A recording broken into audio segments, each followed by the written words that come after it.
بسم الله الرحمن الرحيم، والصلاة والسلام على أشرف المرسلين سيدنا ونبينا محمد صلى الله عليه وسلم. كل سنة وانتم طيبين يا جماعة، ويعود علينا وعليكم الأيام بخير.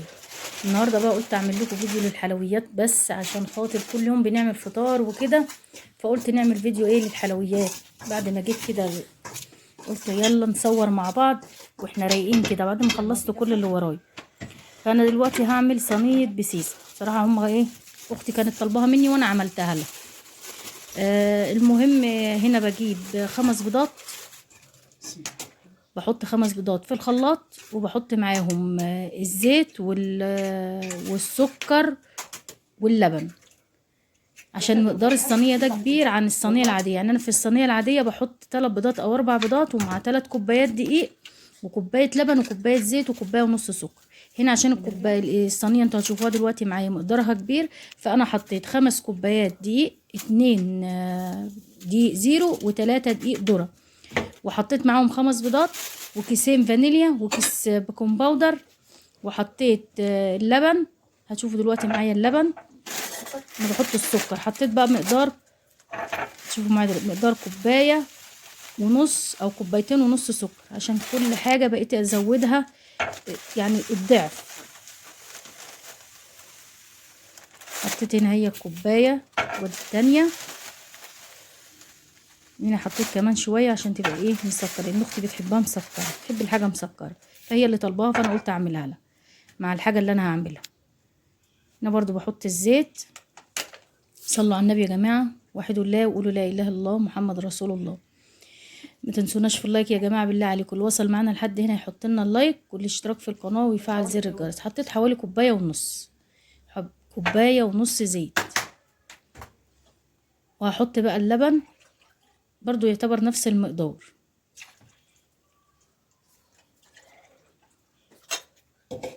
نفس المقدار، كوبايه ونص برضو لبن، يبقى كوبايه ونص زيت وكوبايه ونص لبن وكوبايتين ونص سكر و5 بيضات، وكل ده هضربه مع بعض في الخلاط واحطه على ال5 كوبايات دي، واحط على دي ذره ملح، يعني الحلال بس كده. ولو عايزه تحطي سنه خل حطي سنه خل برضو، بس احنا حاطين فانيليا فمش مهم الخل. وبعد كده بقلب كل دوت وبحطه في الصينيه، بدهن الصينيه زيت او زبده اي حاجه انت عندك اعمليها، وبزقها في الفرن عبال ما اكمل بقيه الحاجه اللي انا هعملها. مضرب امبارح اول امبارح ورحت ما لقيتش ساعه كنت بعمل التليفون. البنات كنت بتكلم معاهم. بسم الله ما شاء الله، شوفوا جميله ازاي. والمقدار انا حاطاه كده بالويم، يعني مش بالميزان، حاطاه بالكوبايه. اشوف الصينيه كبيره، فعشان كده انا قلت حطيت لها 5 كوبايات دي. هنحط حبه زيت في قعر الصينيه، وهنزل عليها كل الخليط دوت واحطها في الفرن. بسم الله الرحمن الرحيم. الصينيه دي كبيره مش صينيه صغيره، عشان كده انا حاطه لها 5 كوبايات دقيق. لو هتعملي في صينيه عاديه بيبقى 3 كوبايات دقيق وكوبايه لبن وكوبايه زيت وكوبايه ونص سكر و3 بيضات او 4 بيضات على حسب ما انت وكيس فانيليا وكيس بيكنج باودر. صلوا على النبي يا جماعه، وحدوا الله وقولوا لا اله الا الله محمد رسول الله. هنا كنت مولعه الفرن ومسخناه، فزقيت في الصينيه عبال ما اعمل بقيه الحاجه اللي انا هعملها. تعالوا بقى نشوف هنعمل ايه. هنعمل بقى صاج جلاش. صاج الجلاش دوت بياخد لفتين جلاش، بحط لفه تحت واللفه التانية فوق. بقول لكم هنعمل جلاش.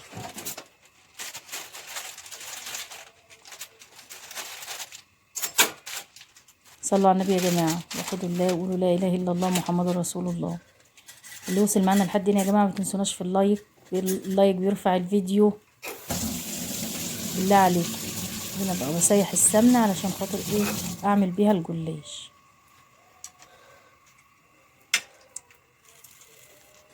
برضو السمنه من غير مقدار، بحط في السمنه في الحله واسيحها، واللي يفيض برجعه تاني مش مشكله، بس انا استخدمت السمنه كلها يعني.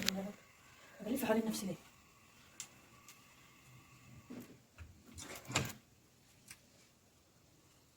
حط في قعر الصاج شويه سمنه محترمين كده حلوين، ما تتبخليش على الجلاش بالسمنه، لان الجلاش بيورق ويبقى حلو من السمنه، يعني ولا كتير ولا شويه، يعني ولا تزودي قوي ولا تنقصي قوي، كل حاجه في الوسط حلوه. بحط اول لفة تحت، وبعد كده بحط المكسرات اللي انا هحطها، وبعدين بحط اللفة التانية، فبيبقى لفة من فوق ولفة من تحت، فبيطلع مظبوط وجميل، والحجم كله زي بعضه، مبقاش جنب عالي ولا جنب واطي ولا اي حاجة. زي ما انتوا شايفين برص الحتة بقى اللي مقطعة او فيها اي حاجة بروح حطها في النص كده، ما بنرميش حاجة، كل حاجة ما بنرميش، حرام نرمي اي حاجة في الايام اللي احنا فيها دي بصراحة، ولو حتى مش غلا، لان دلوقتي في ناس كتير قوي بتتندم على معلقة رز رمتها، يقول لك ده احنا كنا بنرمي وبنرمي، لا دلوقتي الناس بتتندم على معلقة الرز اللي رمتها. فيا ريت يعني الواحد ربنا مقدره على حاجة ما يستكترهاش ويرميها، اديها لأي حد ينفعك، تنفعه يعني. بين كل ورقة وورقة، بين كل رق ورق يعني بحط سمنة بالفرشة، مش بكتر ولا حاجة، بالفرشة بيطلع جميل وزي الفل.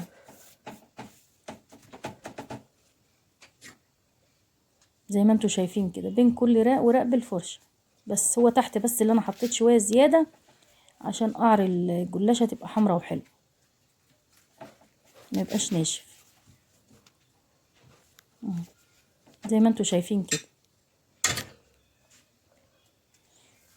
صلوا على النبي يا جماعة، وحدوا الله وقولوا لا إله إلا الله محمد رسول الله. عايزة مش تطبخ على هنا طول. البنات بتكلمني وتقول لي انت ساكتة ليه؟ فبقول لهم انا مش بعرف اركز غير في الحاجة اللي في ايدي، هما يكلموني اتكلم، ما كلمونيش خلاص، ما ببقى مركزة في اللي انا في اعمله وما بتكلمش.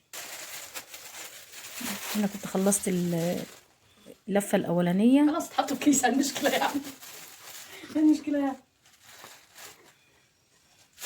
احط بقى زبيب وجوز الهند اللي عندك حطيه، كانش عندي سوداني بصراحة ولا حاجة فروحت حط. الواحد يمشي على مقدرته يا جماعة، واللي ربنا يقدره عليه يعمل. دول ب10 جنيه سوداني على بتاع ده زبيب على جوز الهند، حلوة قوي. ماشي كله واخد مكان. هحط بقى اللفة التانية نفس برضو الطريقة، بعد كده هقطعه قبل ما ادخله الفرن وكده. وهنا كان الشربات بقى ايه، كنت لسه ما عملتوش، بس اول ما زقيت الصينية في الفرن رحت حطاه.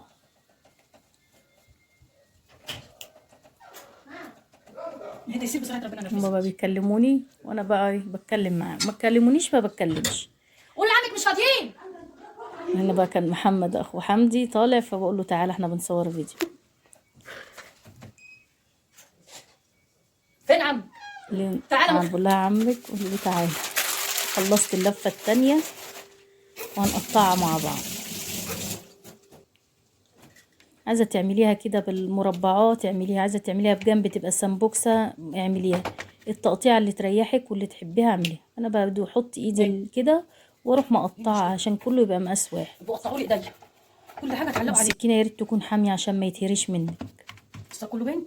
خدتها بالطول وبالعرض كده احسن من اي حاجة. شوفوا دلوقتي طالع جميل، كان طالع زي العسل.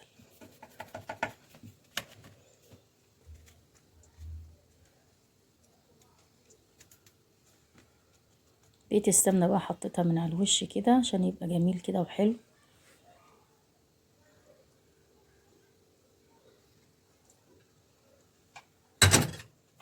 كانت طالعة حلوة قوي. بسم الله ما شاء الله، صلوا على النبي يا جماعة، وحدوا الله وقولوا لا إله إلا الله محمد رسول الله. اللي وصل معانا لحد هنا يا جماعة يحط لنا اللايك بالله عليكم.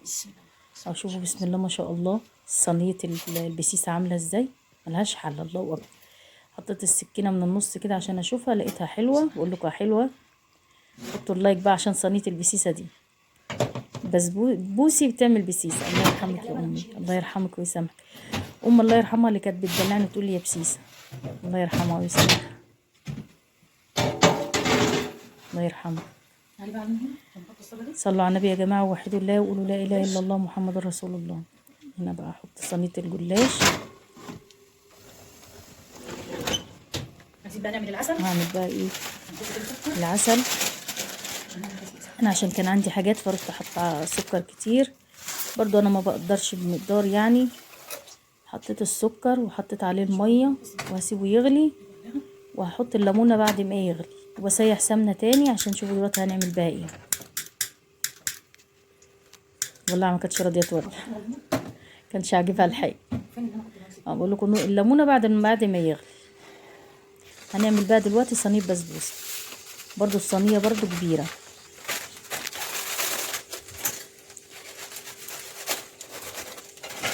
بحط هنا، حطيت كيسين ونص بسبوسه عشان الصينيه ما تبقاش ايه مليانه قوي وتبقى تخينه وتبقاش حلوه. احلى حاجه في البسبوسه يا جماعه ان هي بتبقى رقيقه.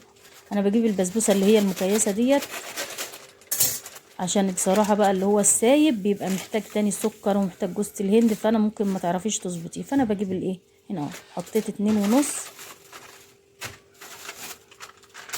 واحط بقى الزبادي. عايزه تحطي زبادي حطي، عايزه تحطي لبن حطي، المهم ان ايه يا لبن يا زبادي. هنا حطيت علبه، وهحط العلبه التانية. 2.5 كيس بسبوسه، حطيت عليهم علبتين.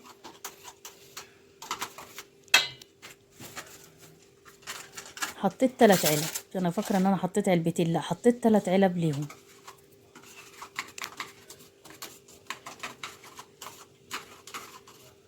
يا تيسير شوفوا ايه اللي بيتحرق ده.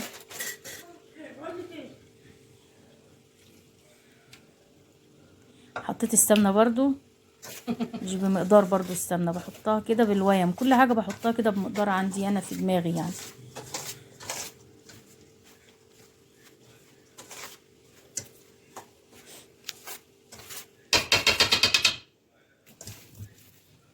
بس كله زي بقى قلبتها تقلبتين 2 بس، ما تقلبيش كتير في البسبوسه.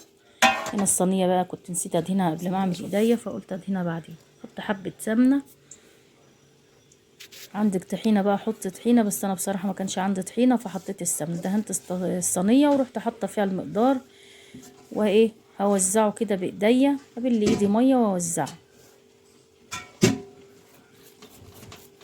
ده الشربات بيبقى تقيل، شربات الجلاء البتاع دوت القطايف بيبقى تقيل. هنا بقى اهو، معلش انا كنت بتكلم مع البنت. ابل ايدي حبه ميه واروح ايه دهن عليه. هي عايزه تاكل قطايف وقلت لها اعملي لنفسك اللي انت عايزاه. اول ما يغلي، هنا الصينيه دي والصينيه ديت خلاص خلصوا اهو. بسقي الجلاش، بس الجلاش طالع جميل ومورق وجميل ازاي.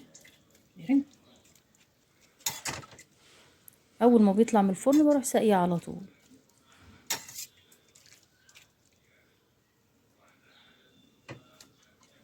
بس في الفيديو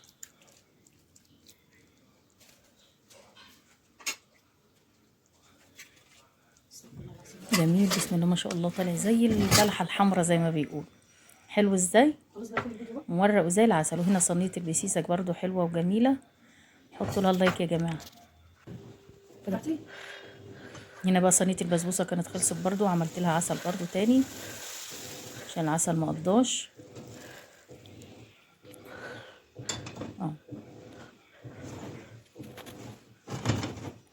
برضو صينيه البسبوسه دي يا جماعه بسم الله ما شاء الله كبيره الحاجه، يعني ايه قلنا ناكل نعمل حاجه بشبع زي ما بيقولوا. حطوا اللايك، حطوا لنا اللايك والاشتراك في القناه وفعلوا زر الجرس عشان يوصل لكم مني جديد. كل سنه وانتم طيبين يا جماعه، ويعود علينا وعليكم الايام بخير.